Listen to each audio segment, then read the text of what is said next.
Friends, I love to have fun on this show. Like, it's light, it's fun, but today's episode really feels like a big girl business episode. And it's funny because we're talking about social media, but there's something about this episode that I think is going to make so many of you feel like you need to grow up as a business owner.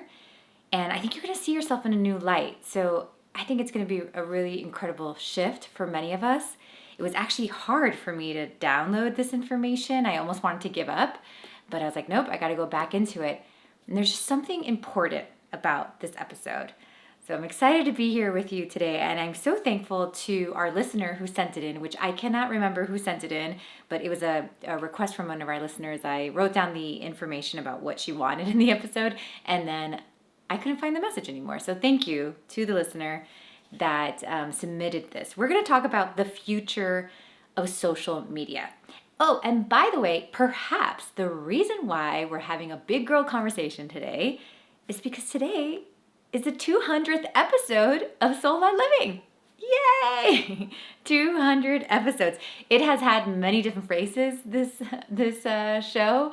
So obviously I started this style, this format, the messages about a year ago, but I've been doing a pod for a while and we have reached 200 episodes. So thank you so much for all of you who have been with me since when I had a dating podcast to now. And I appreciate you and I love it. And I'm so happy to be here. And that's probably why we're having a little bit of an adulting moment with today's conversation. So go ahead and grab a paper, a pen. I think there's going to be a lot of messages for us business owners today.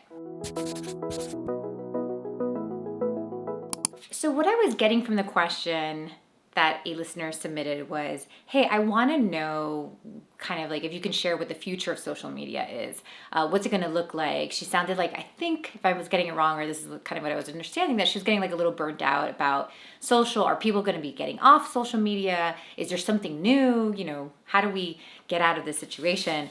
And I thought it was super interesting. And obviously, since I do so much media, I wanted to get the info for myself as well. So there's a few parts to today's episode. You know how usually I deliver 7 messages or whatever the number is. Well, we have some messages, and then I have overall messaging for anybody that doesn't want to use social media. And then at the end of the episode, I'm going to feel into the energy of some of the bigger platforms that we see right now. So like your Instagrams, Facebook, TikTok, that kind of stuff. I'm going to feel into each of them. So I think it's going to be a really fun episode. Let's go ahead and get into it. I first want to explain social media to you like a neighborhood, because a lot of us here listening, if you're old enough, you didn't grow up with social media, right? Like myself. I am 42 and I remember I remember the day I created a login for Facebook or even for MySpace, because MySpace was when I was living in LA, but I think like Facebook was really, truly the beginning of it all. And I remember exactly where I was sitting, exactly what I was doing when somebody told me to create a login. It was like such a big moment.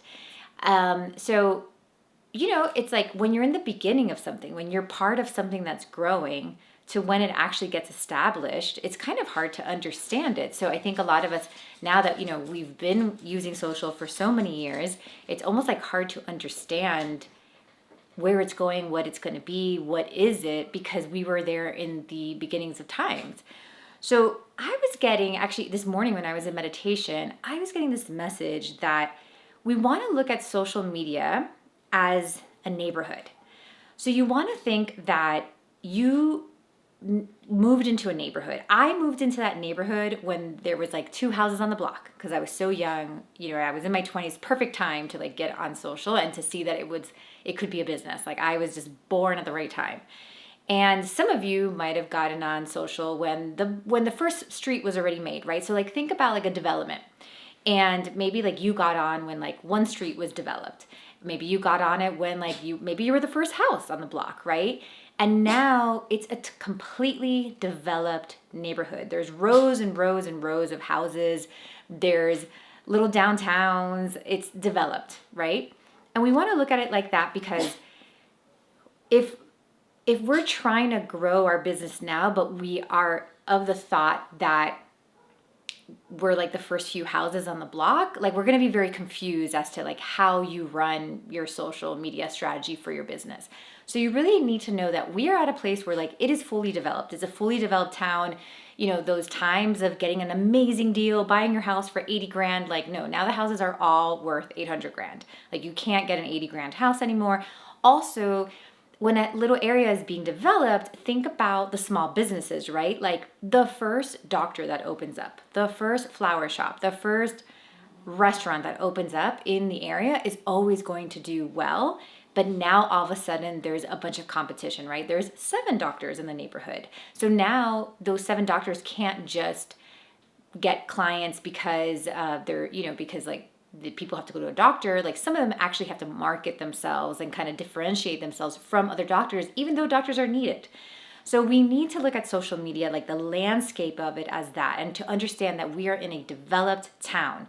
It reminds me of Miami. I grew up in Miami. I moved there in 1990. And it was still developing at the time. Like the Miami that I see now versus the Miami that I grew up in is night and day, right? And my parents just, got there at a good time. And they weren't even there at the best of times. Actually, funny enough, guys, have I ever told you this story? Our neighbors, direct neighbors to where we live now, when we moved here, Benny is like just so good at meeting all the neighbors. He was meeting all the neighbors, and the neighbor next door, they're an older couple, like my parents' age, like late 70s. And they were from Miami, but they moved out of Miami in the late 70s. And it was so funny because they're like like original from Miami. Like her grandfather worked for like one of the original developers of Miami, and they owned all this land in Miami, and then they moved here. And they said that they were like, no, we moved because, all the Cubans were coming in, like all the Hispanics were coming in. And my husband was like, well, we followed you all the way here. And they were like embarrassed at first. And we're like, yeah, we might not look it, but we're Cubans. And but they're like the sweetest, and we love them so much. But anyways, funny story. So the point is like, that was a good time, right? Like they came in and bought land in Miami for, nothing. And obviously Miami is a very developed city right now. And that's how we want to look at social. It is very developed. So try not to be frustrated if you can't find the $80,000 house. Like you have to be okay with understanding like you're going to have to buy an $800,000 house if you want to live here. So there's just a knowing about like you just kind of have to accept that, know that, understand that. And when something gets a little bit saturated, obviously like there's just more work to be done. Another thing that we have to understand about social, especially as business owners, is that the reason that social media was so exciting, like back in the day, was because it was so free and so inexpensive, right? Like, I remember promoting my blog, on there and getting people to my blog, like for absolutely no money. Like I had no idea that like when you have a business, you have to spend money to acquire leads. And I was just getting leads after leads after lead because it was free. So that's why social was like so exciting. Now it's so confusing and like frustrating and all these things. And a lot of that is coming from our immaturity as business owners. If, you were a business owner 40, 50 years ago, you would know that you have to spend money to get new clients. You might be putting an ad in the yellow pages. You might be printing out flyers and putting them up in like local coffee shops or the churches nearby. Like you were probably spending some sort of money to get the word out about your business, to get people to your business. There was nothing at that. I could be wrong, but there was nothing like social media that was so free, that was so either free or inexpensive, that could drive business. And since we grew up in that in many ways, like we're confused now that social is competitive or maybe costs money, or we're not getting as many leads as we used to be, or as many leads as people who started out early got. And that comes with, again, a maturity as a business person. Like when you run a business, you do need some money to bring in leads. That's literally, there's terms for it, right? Like the cost of acquisition, like how much should it cost to acquire that client? And with social, we just got this understanding that all clients coming our way should be free. But the truth is, before social, a business owner was always spending money to bring in people. And that's why there were a lot less business owners than there are now. Anybody can be an entrepreneur now, right? Like the access to become one is so much easier. All I need is a laptop. Like that's all. Like, or I don't know, I can even go to the library if I wanted to do my business from there. But back in the day, like it wasn't that accessible, that free. And we've kind of gotten used to that. So I want to start off with that. We're in a neighborhood, it's fully developed, it is saturated, but also if we're running businesses and we want leads, it's definitely a place where we can get leads, but we can't expect it to be as free or I think another maybe way of saying free is like easy, simple, like floodgates as it used to be. The next thing I want to mention about social is that social media is media. So like we want to eliminate the word social from it. I guess social, it really means that it's interactive and you can create communities, which is obviously a big part of this kind of media.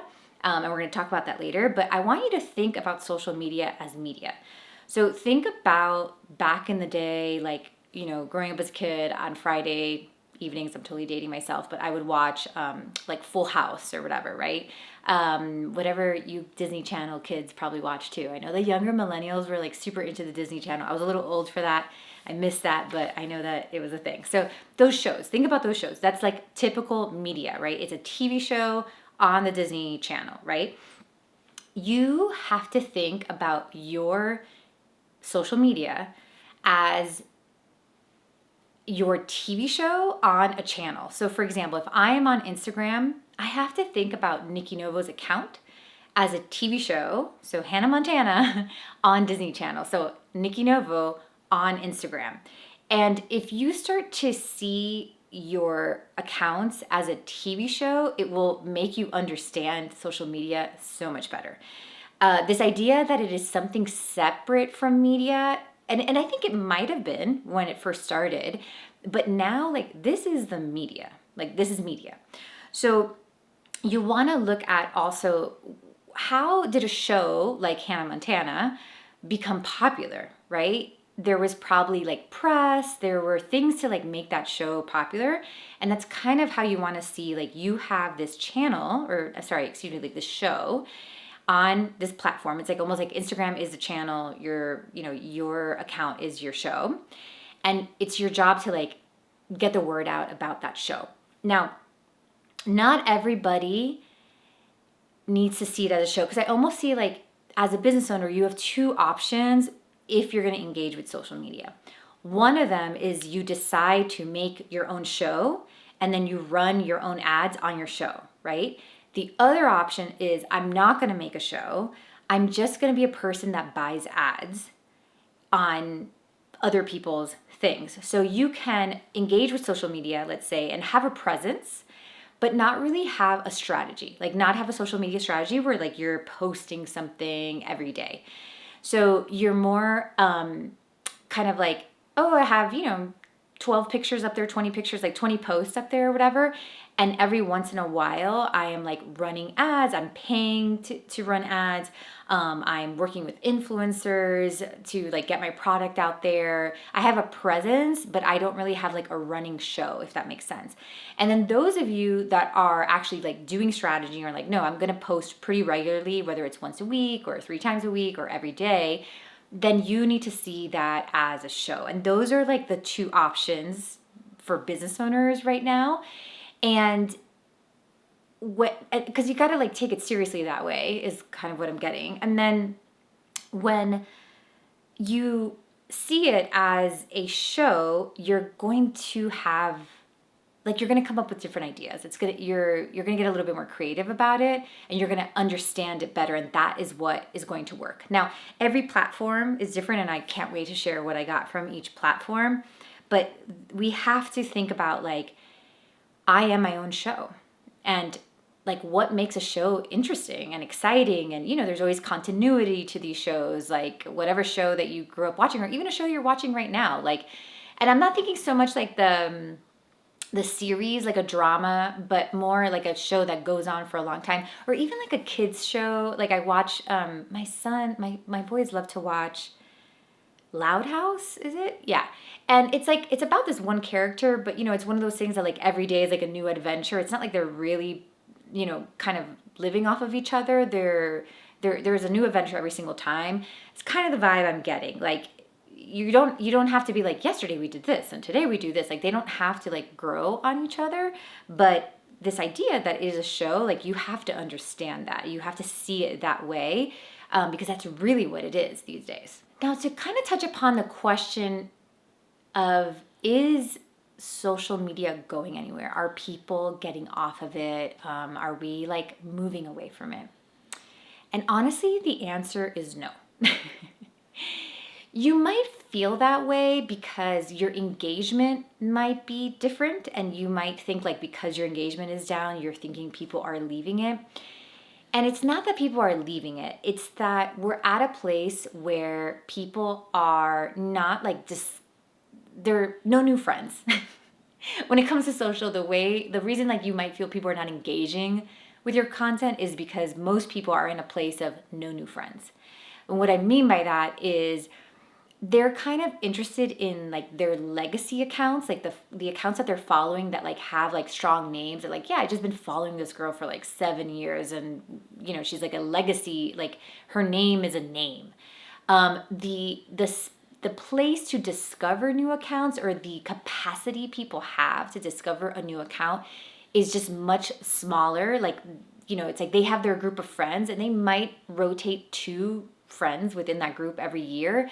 But before, where they had no friends because they were new to the neighborhood and they were like, oh my God, yes, I'm open to all friends. Now it's like, oh, I'm only open to like 1, 2 new friends a year. And that is kind of what most of us are feeling. And even the way people are using social is like they're going on to see those friends, like to see those accounts, not necessarily to find something new, if that makes sense. There are some platforms that do make more space for like discovery, and I'll share that in a bit. But like specifically Instagram, like people are going because of the channels they are already following, if that makes sense. So and then also like people are complaining about social because since it's not a place to go for discovery, but only to watch their channels, that's why you see people like using it less, but there's still a use of it, if that makes sense. And I wonder if the platforms will catch on to that like if they want to keep their users, they're going to have to make it more like channel centric. And we're like, I log on and I'm not like bombarded by a bunch of stuff, but like I see like the 5 channels that I love. So I wonder if the like feeds are going to look different eventually, if they'll catch on to that. But that's really what the user is looking for. Like they're looking for their person and like seeing the regular content that person, because that person has established a really strong channel that delivers something special to this kind of person, and it stays within like a category. So no, people are not leaving, they're just using it differently. And it, like, the more we think of our work as channels, the more we can be part of how people are using it, if that makes sense. And as for discovering like how people can find you and stuff, I'm going to talk about that when I talk about the platforms, because it is pretty specific to the platform. But what I would say is that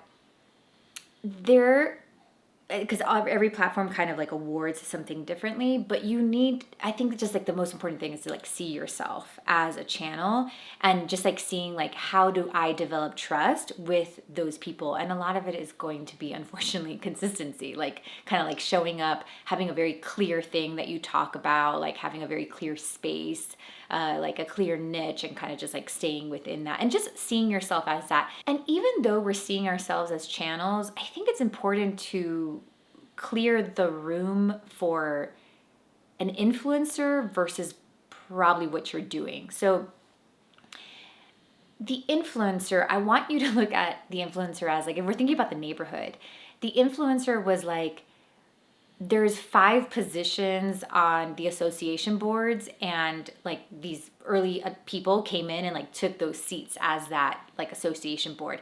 People leave those seats every once in a while and a new person comes in, but it was there was 5 seats open at one time, and now there's only like 1 seat open every 2 years. And that's kind of what you want to see an influencer as. So most of you are not trying to be influencers. You can, that job, because it is a job, and that business model still exists, and it will always exist. It will continue to exist. There will always be a need for new influencers. But you need to be clear if you are trying to become that, like if you're trying to make a business out of that. And if you're not, the reason it looks so close and so similar sometimes, especially for somebody like, let's say me, right? Like I'm like I'm a voice. Like I have like messages, I'm, a leader in thoughts and voices, all that. So I may like look like my model is similar to an influencer, but the bigger difference is that the influencer, like the model, obviously is I grow community and then I sell things that belong to other people. And then the other difference is like I grow a business, I have content, all that kind of stuff, but I sell my own things. So it's like you start off as like the reason you make content is to sell whatever your business is selling. That's you as a business and you having a channel, versus the influencer is like, I'm looking for like a position, like a job position, which is like a salesperson within this platform. So it's a little different, and it's a great, we see a lot of people promote themselves from influencers to entrepreneurs. We see that all the time, but it's a great start. Like but it's like more of an entry level job, and then you ultimately like move into entrepreneur. So you kind of just need to know where you're at. That will be more helpful. And the reason like you're confused, and I hear people say like, well, I'm not interested in being like an influencer, and I think that is coming from not understanding that as a business owner you have to sell your stuff. And influencers are the reason we look at them, we're like, oh, we have this idea like of what an influencer is and why we might be annoyed at that job, because like they are spokespeople, they are salespeople, and we think that we can get away with not selling. And I know that I get it. I know that like sometimes sales is like the worst part, but the blessing of content and the blessing of having a channel is that you create like value and community, and then like the sales is just a given. It's not even like you're selling, because people just want to work with you because you've created that trust. So that's why we love content and we're grateful for it, and we're so lucky to be able to have our own little media channels and stations and all that. So sales is always going to be part of it, and that's why you might think and the only reason you're probably rubbing up against selling on Instagram or whatever on content is because your community is not big enough. So when the community is not big enough and that trust is not established and not enough, it does take more work to fill your products, like to sell your products, to get people into your programs or to buy your things or whatever. So it's weird, but you're almost like selling more in the beginning, and then once you create good content and have community, you end up like selling less, if that makes any sense, because that content has really created that momentum. So you just like you can't hate the player, hate the game. You know what I mean? Like if you are in business, you have to sell. That's it. Like if there's anything I want you to get from this, is like you have to. And the things that probably annoy you about content creation is like that, that idea that we have to sell, but you don't have to be on social. And I actually have a whole section on like, you don't have to be on social and what you can do to like not do social, but you're still selling, So there's an opportunity to see like the beauty in content and community making that then makes sales easier. And it's like, everybody has a channel these days, and like that community basically is what makes sales and like selling the things that you have so much easier. So again, we kind of had these two choices. We can use social media as a place where like, yeah, I have a basic presence, but I don't really have like an everyday strategy, and I run ads, or I'm like working with influencers or whatever, and I just have like a presence there. It's like almost like I have a home in the neighborhood, but I don't live there full time, and that's cool. It works. Then the other option is I make content, and I'm making content that leads to community. And then once I have that community, everything that I sell is just that much easier. And that's how I'm using it as a business person. So when I think about making my content, I'm thinking more about building community and then supporting that community with some sort of solution that I have, whether that's like a product or a service, whatever that may be. Which brings me to my last topic, like just these general topics about social. Building community from social is what makes social, right? We talked about that. Like, yes, it is media, and I want you to think about it as media, but the reason the word social is before it is because of the introduction of community. And this is the magic of social media. It's community. And this is the magic of social media for specifically for business owners. Like, the idea of community is what makes a business so much easier. When a business has community, everything is easier. So when you're thinking about like looking ridiculous and making content, try to see that like the reason you're doing this is because you're trying to build community. And what does it really mean to build community?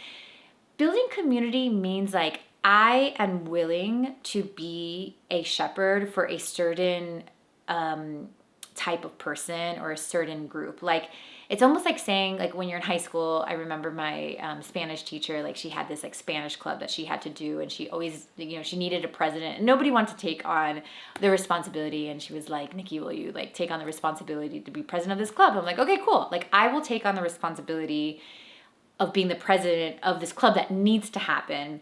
And of course, like, sometimes there are people that just want to be the president to be the president. Like, and then there's some people that are like, oh, I'm taking on this responsibility. But it's like you're really deciding to be like the leader of this group, but also be in service of the group, right? And I think sometimes we just forget that position. I mean, myself included. I know that when like social started and when blogging started, I was like, this is amazing. My Leo moon can express itself, and I can just be loved and shiny and all the things. And then later I was like, damn it, like all these people that like come and then you have to take care of them. Like, of course, like that's what it is. And thankfully, you know, I love that because that's just like what I'm here for. And obviously like that Cancer part of me, but it is like knowing that like there's a responsibility with being the queen, even if you're the queen. And when you make content, it's like more about the service that you're providing through that content to the people. And it's really about building community. I just think a lot of us are forgetting this, and we just don't get it. And I get it because I make so much content, and it's not like I'm thinking about community every single time I make content. I would say that the podcast, funny enough, is like the place where I think about the audience the most. I don't know, because I don't know, maybe because it's long form. I just feel very, maybe because I'm looking at like one camera. I'm not sure what it is, but I'm very like connected to you guys. And of course, it's one of the things that has done the best for me. And it's probably because like I'm really keeping also the Monday readings, I really keep in mind the people that are listening. And those are the like pieces of content that do well. It's like when you have the community in mind, and like that is the whole point. And since we know community is the point, and kind of once we understand what community is and that like that's what we're doing with all of this, I think it's important. One of the things that we'll probably see in 2025 is seeing like ourselves use some of the tools that these platforms have created for community. So obviously, ground zero for community building is in the comment section, in your DMs, that kind of place. But also, like, we see these platforms have like what is it that Instagram has now? I know I have one, but I don't use it, where you can like kind of like group chat people. But not even like the tools that these platforms have, but also the use of it. I'm going to say somebody that I know that a lot of you guys find very polarizing, and please don't get mad that I mention her, but as a business owner, I do not judge anybody's business. I'm fascinated by fucking cult leaders, because I'm like, whoa, how do these people do this? Like, I'm fascinated by those like crazy MLMs that like end up on those like docuseries on Netflix, because I think it's like fascinating when it comes to business, like how these people can do what they do. So I am going to mention somebody that a lot of you are going to get mad about. I actually got a bad comment, a bad review, excuse me, on the podcast for following this person. So her name is House and Habit, and she, I guess news, excuse me, and like independent news. And she became like, she was a liberal, and then like now, I wouldn't say she's a conservative, but she like leaned into like that movement and those shifts and all that stuff. But one thing that she's fascinating, guys. Like she has a crazy newsletter following on Substack. She is a mom of 4 and is like killing it, making millions a month, and of course a lot of you are gonna be like, she's making millions off of, talking whatever about bad stuff about politics, but forget about that for a second.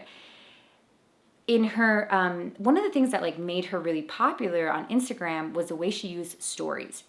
And the way she used stories is like, she even says it, if you ever hear her like on an interview, she doesn't do too many, but she says like, I use stories as like a group chat. Like if I was on a group chat with all my friends, that's the way she's using it. So when she's like writing stories, like she literally is thinking about like these people, and like people respond to her, and sometimes she puts those response, like she's like it's almost like she's a leader of like a forum. It's like almost like if she had her own Reddit and she was like the moderator of this Reddit, and that is why she does so well.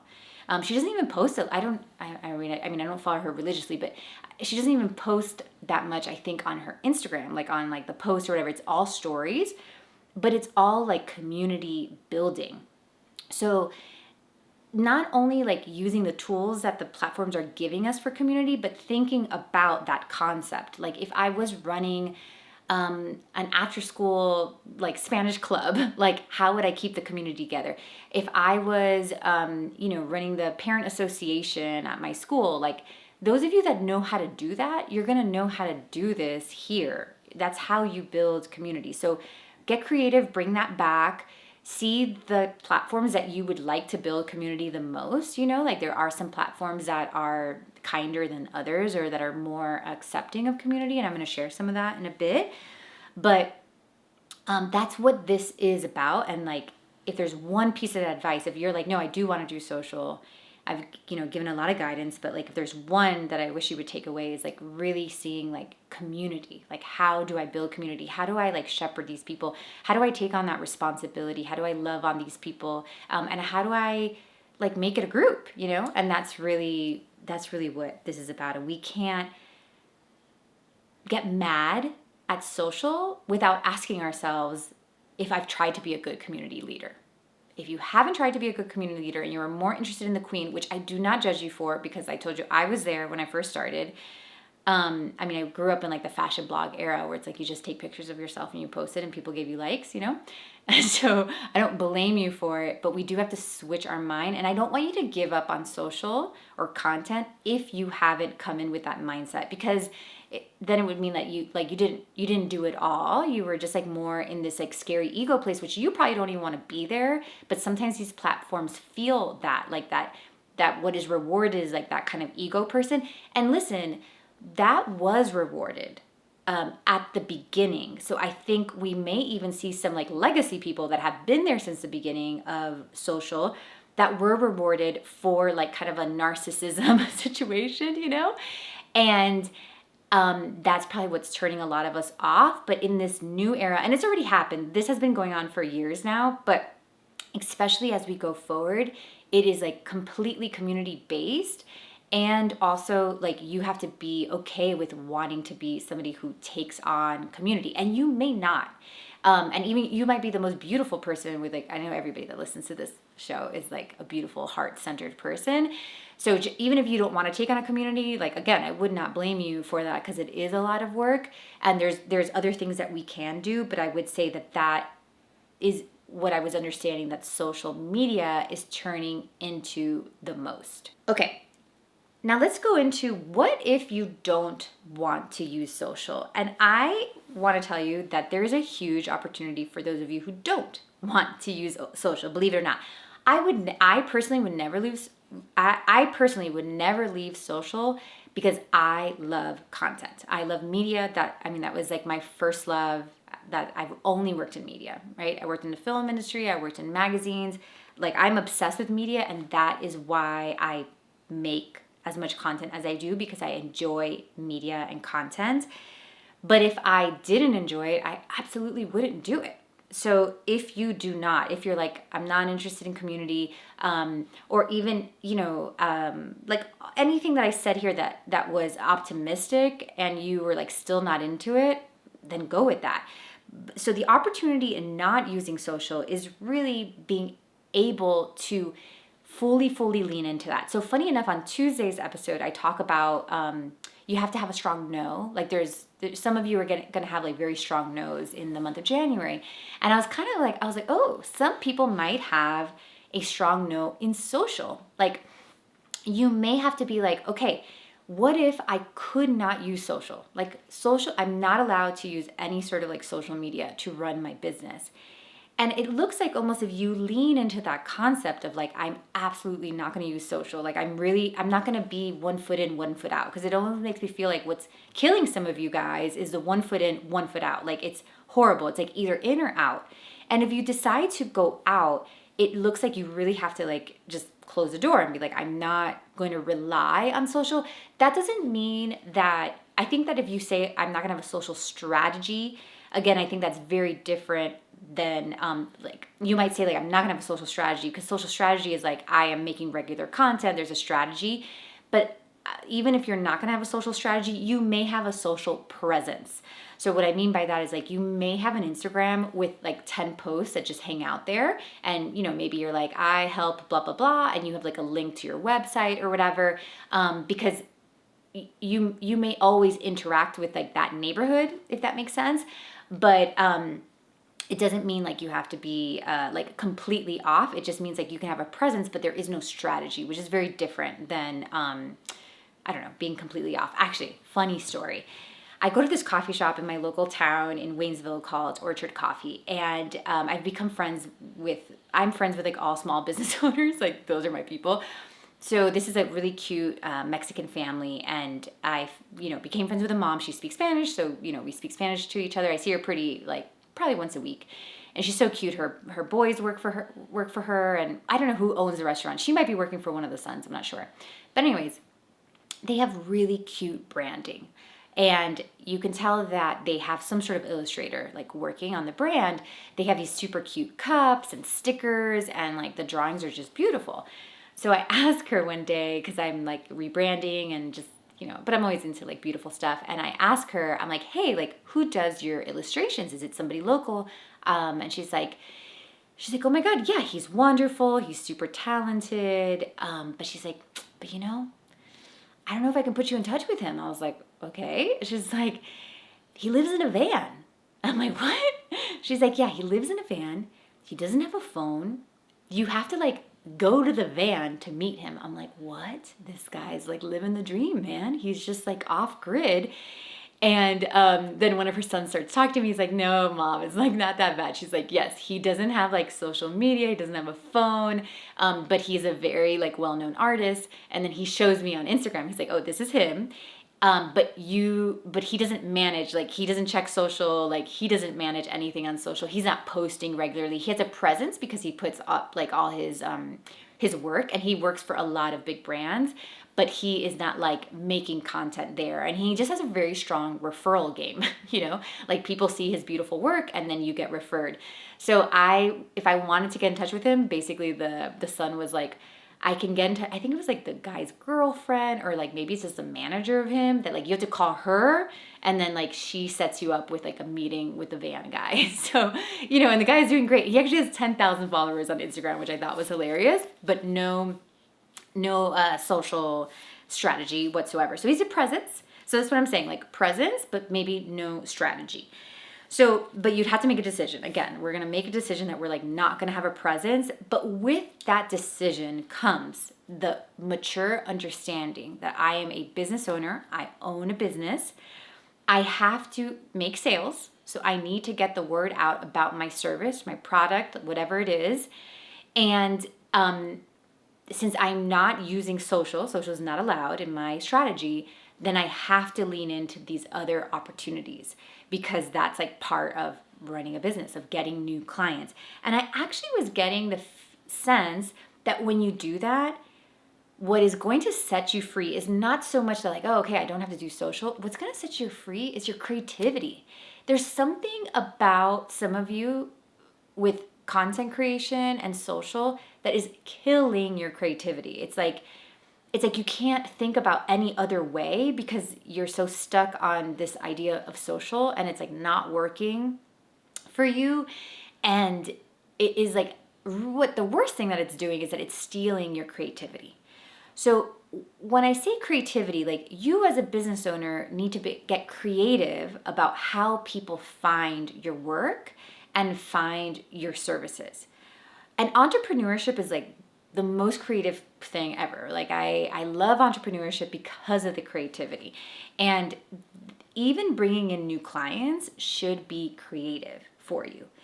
So you got to lean into like no social, and maybe you even say like, I'm not using social for 6 months, and like, but I still need to bring in clients. So I'm going to get creative about how I bring in those clients. And after those 6 months, I can revisit social. But me and social have a bad relationship. I don't want anything to do with it for now.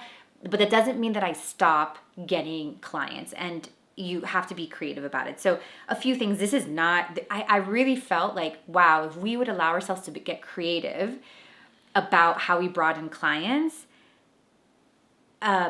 it would just be endless, like the opportunities, like the ways that we would do it. So it's really about like getting into this creative space. So a few things I was getting was, again, a strict ad game. So like you have a presence. Oh, sorry, one thing to mention. If you decide not to use social, this is again, this like big girl business conversation is, guess what, guys? Marketing, which is like acquiring clients, requires money. And again, the reason we've all loved social is because it is free for the most part. Like, you can acquire clients for free if you want to on social, and that's why we've been using on it. But if that's why we've been using it. But if I'm a serious business owner, I need to know that like it costs money to make money. So once we say no to social, I think what may mess us up or may like is like that money to acquire the new client. Like, there has to be some money allocated to your marketing department. So for example, I mean, I spend money on acquiring all the time, even though I do a bunch of content. Even when I fly out to do like podcast interviews, things like that, or do like events in different places, like that is all marketing money. Like, I have to buy the plane, where I'm staying, like all that stuff. It's expensive to go do those things, but that is part of my marketing budget, because I know that when I do those things, like I create, loyalty with like the audience, and I meet new audiences by being on other people's pods. So, even content costs me money, right? It's like I am paying people to help me make this content. So there is money in the marketing budget. And I think that this is where we maybe get tripped up and like try to rely on social because it's like the most free thing. But when you think about like, no, I need a little bit of money to grow, like to get clients, you might be able to be more creative about how you get those clients.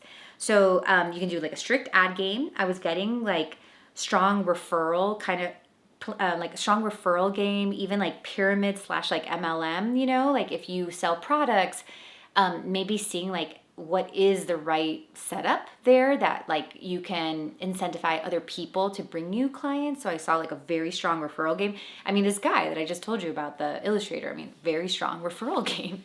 And that's really just because his work like speaks for itself. I mean, I'm still a very strong referral game. Like, as much as I make content, I would say that like there's just a strong referral game happening in my business, and that's where a lot of the clients come from. I was also getting product placement. So if you do products, product placement is just the old way of saying, when you used to watch a movie or a TV show growing up as a kid and they had a Coca-Cola bottle like on the scene, that is product placement. So product placement may be like you buy a spot in some YouTuber's channel to show your blush or like, whatever it is that you're selling. Email is still like very important, very strong. I was getting like almost like this email game that leads to a blog, and then the blog could be like search engine optimized. The only thing is you're going to have a strategy to grow that email. So it's funny, email is like, it's kind of meant to be looked at as content in a sense, because it on its own doesn't bring in leads. Like it creates trust, but you still have to bring the lead into the email list. So this looked like, yeah, like you'd have to find a way to grow the email list without using social, but get creative and you can do it. I mean, you can have events every Sunday in your neighborhood and collect emails, and before you know it, you have 200 people on your email list. SEO, search engine optimization. We do a lot of SEO in my company. Search engine optimization is basically like when I go on Google and I'm looking for a lemonade recipe. I don't know why I'm thinking about lemonade. Shouldn't, I mean, do I really need a recipe for lemonade, or do you just like do lemons, water, and sugar, right? So anyways, if I look up lemon recipe and a blog shows up with a lemonade recipe, that was done through search engine optimization. There are phrases, words going into that blog post that make it searchable on Google. So, and lastly, funny enough, if you don't like social, but you're still kind of open to content, I was getting that your favorite out of all of the platforms will be YouTube, because we're going to talk about it in a second. YouTube is still a little bit of like, it's built on merit. So where like things like Instagram, TikTok, it sometimes feel like there's no rhyme or reason. Like I don't know how to get rewarded, even though there's these algorithms that, do things. But there's something about YouTube is like, if you make good content, like, and if you make what the people are looking for, what they're searching for, like you will be seen. So if you don't like, if you're having a hard time with social, but you still want to make content, YouTube seems like your place. Okay, and now for the final part of this episode. I can't believe this episode that I just didn't think I was going to be able to do because it felt very complicated. I can't believe we've been able to talk about it so much. To round this all up, I am going to do a quick look into some of the more popular platforms. I know there's a lot, and I'm sorry if I missed your favorite platform, but I'm going to go through a few and just kind of feel into each of them and maybe tell you what works, what doesn't work, that kind of vibe. All right, let's start off with everybody's favorite thing to hate, to love and hate, Instagram. Okay, what's gonna work on Instagram? Money. Like they are definitely, like if you're putting money towards some of your posts, if you're doing ads, things like that, that's working. One thing I thought was interesting about when I was feeling into Instagram, people that are feeling confident, that have some sort of like swagger, and that there really is no doubt in like the way that they're making content is being rewarded. Almost even seems like kind of a part of that too are people with like a very strong expertise in delivering content, like social. So it almost looks like it's somebody who is comfortable with like looking straight at the camera and like saying what they need to say, and that there is no doubt. So gosh, like I know making content is scary and all that stuff. And it's like, it just looks like for some reason, it does not reward people that are like insecure about what they're making. And it's funny because you can be an expert, but like new to making content, and you still won't be rewarded. But it's like this mix of like expertise, like, like really being confident about what you're talking about, and really being into it, and then also having an expertise for like how you make short form content or reels, or how you make like Instagram content. So it's a mix of these two. That's how you get rewarded. And then Instagram really like when you think about tricking the algorithm, like kind of going beyond that confidence, is shares. So it is like making things that you're like, oh, I know a bunch of people would share, or even looking at things that get shared a lot and wondering like, why do people share that so much? And whatever drives a person to share a thing is like something to think about when making Instagram content. It is very big on shares. Facebook. I mean, I don't really use Facebook anymore, but there's still a place on Facebook. And I was getting that Facebook is very heavily driven by comments and by groups. So it's almost like, in a weird way, like a forum, like a Reddit or something, but with some photos as well. So posting doesn't look like amazing. It's not that they don't go far, like, because I'm seeing even like almost like videos, like something's going far, but they might look like they're going far. It's almost like the platform's trying to make it look like that stuff is going far, but it's like people are not really they're not there to watch that stuff, if that makes sense. So people are there to like read comments or something, or read groups, or be in groups. So it actually feels like a lot is happening in the comments. So I mean, I think if you're thinking about your own business, like maybe being part of communities, and that like have to do with your business and commenting and that kind of stuff. It's a good place for ads too, it looks like. But how do I explain the customer there? It's like they're just, yeah, the customer is not a buyer for some reason. Like they're not really like people that are spending a bunch of money. They're there for things that are free. So it might be a good place to get like people on your email list or something. Okay, next up is TikTok. TikTok is funny because TikTok was giving me pop-up vibes. I don't know if you guys know what a pop-up is. In Miami, they're super popular because we have like so many like events that just pop up and then go. So a pop-up is like, let's say, I remember when like we didn't have Lululemon in Miami, but Lululemon would open a pop-up shop. So it wasn't like a permanent shop, but they were just testing to see if like there were people that were going to buy Lululemon in that area. And then later they made, their like, now they have a bunch of stores in Miami because they're like, okay, this market proved that like people will buy Lululemon here. So I get pop-up vibes because it almost makes me feel like it's like a tent, like it's, or even like when you go to like a farmer's market, like, yeah, it's there and it looks like so crazy on a Saturday, but before you know it, it's like being wrapped up for the winter, and like you're not going to see that tent again until the summer, So there's something about TikTok that is not permanent. It's so weird. There's something about TikTok that almost looks like not real. Like I feel like I can like, I feel like I almost like I can just like tap it over and it'll fall. Kind of like when you're filming a movie and there's like a backdrop, but the backdrop is fake and I can just like kick over the backdrop. That's the vibes that TikTok gives me. Okay, what works on TikTok? TikTok is a great place to sell. It's a great place to like live sell. It's a very good place for having like no shame about like selling your thing, like just throwing it out there.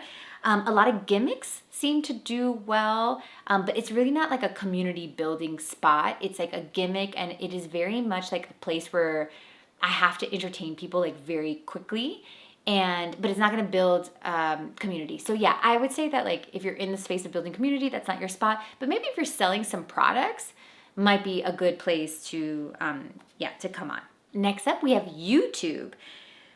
YouTube does well with good content, like things that people actually want to learn, things that people actually want. So that's why I'm saying like some of you will be more satisfied with YouTube because it is built on merit. It's like if you made something that we are looking for, like we will find you.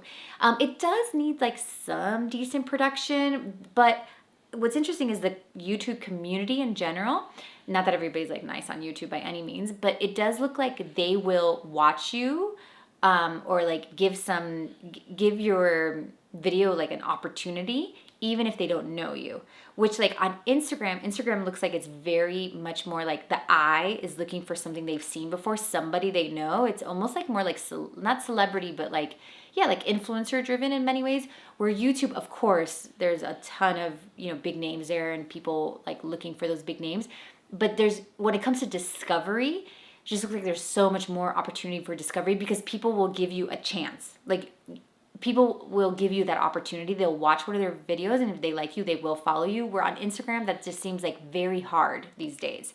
So that's why I'm saying like YouTube is a great place if you're wanting to make content. It's merit based. Like it's like if people want it, if it's a good video, like it could work is what I'm getting. It also looks like it's strong community. Okay, next, Pods. I know Pods is not really like a social media platform, but I feel like it's a place for content. And obviously there's different platforms that you can have your podcast, but I know a lot of you are making podcasts. So I was like, okay, what does this feel like? Podcasts is like the place for the new celebrity. It is what is creating celebrities right now. Or it's also like a place where like a celebrity can go and keep their celebrity status. So it's like, like celebrities, like, Beyonce, who's like definitely having like a fallen star moment. Like maybe she should start a podcast because like she might be able to like keep her star if she gets on a podcast. So it's just, there's something about like it creates that kind of celebrity thing. I was like, if you have a podcast or want to have a podcast, I was getting that you should study things like the Today Show. Obviously, maybe not the Today Show of now, but like in the past, like why a Today Show worked.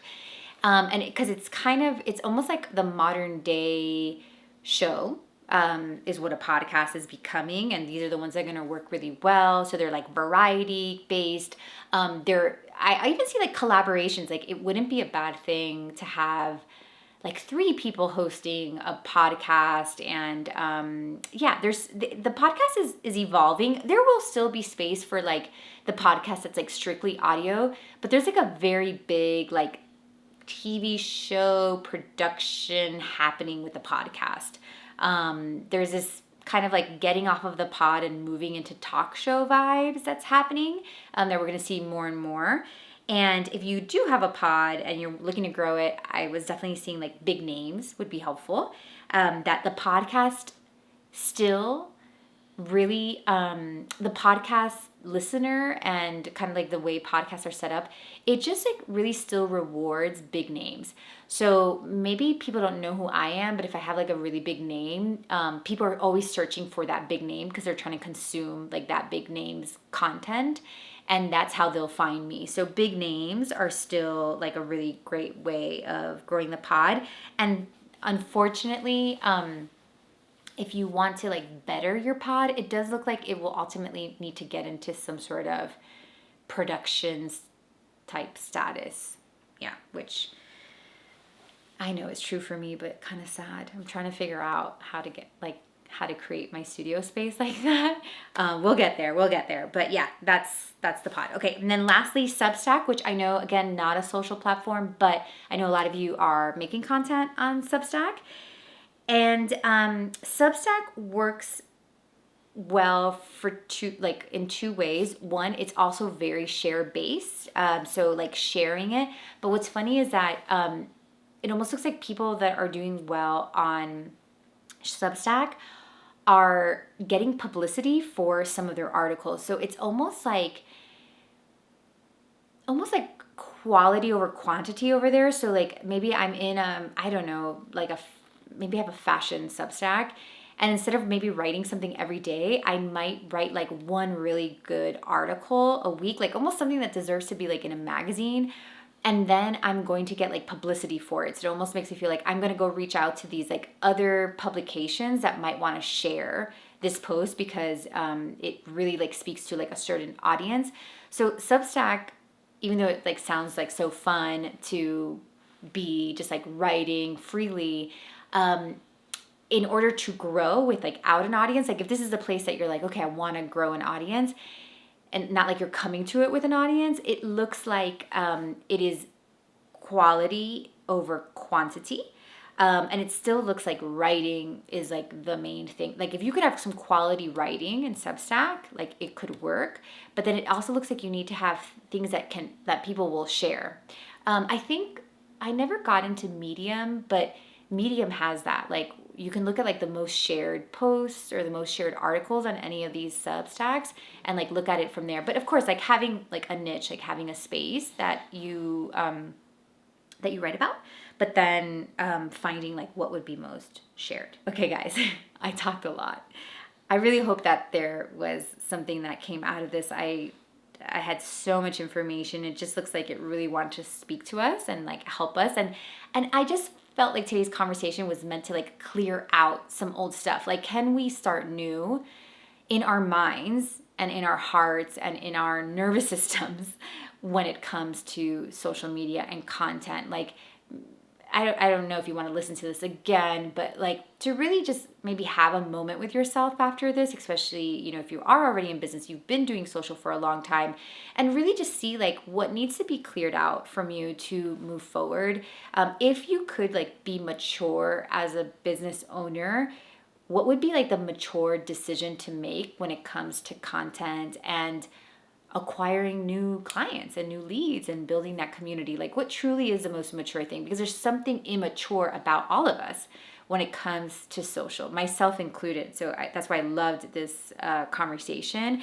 And the reason it came, and it came with so much information, was really to give us that moment to just be like, okay, like, what would it look like to put like our big girl, like boss pants on when it comes to this conversation? And it's like, this conversation really is about getting people to know about what we're doing. And we're like, because we named it social media, we just have these other thoughts about it, and it just looks very complicated in our head. And I'm hoping that somehow today's episode simplifies how you see it and really helps direct you where you're going in the future. And I can't wait to see what happens. I send you so much love. I'm always rooting for the success of the work that you're doing. And yeah, I love you so much. Thank you so much for being here.